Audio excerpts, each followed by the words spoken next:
Ce terrain est une vraie bouffée d'air pour ces jeunes. Au départ, ils jouaient sur le parking de l'établissement. Désormais, grâce aux 58 000 balles récoltées dans le cadre de l'opération Balle jaune par les clubs cette année, la Ligue de tennis des Yvelines a permis la création de ce terrain de sport adapté de 200 mètres carrés.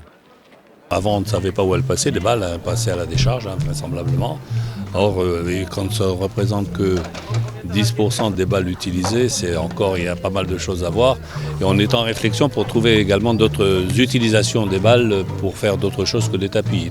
Cet établissement, créé il y a 12 ans, s'occupe de 21 jeunes âgés de 14 à 20 ans souffrant de troubles de communication ou de la relation. Désormais, cette IME compte 2 ateliers tennis par semaine, dont un au sein du club des Clés-sous-Bois.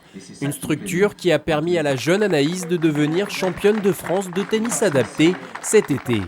Pour nous, c'est génial parce que du coup, c'est très valorisant pour les jeunes et c'est très valorisant pour les professionnels. Maintenant, je vais leur mettre la pression. Maintenant, ils sont obligés à un résultat. On est obligé d'avoir un résultat. On a eu un champion de France l'année dernière. L'année prochaine, il faut qu'il y en ait 2. Sinon, il va faire autre chose.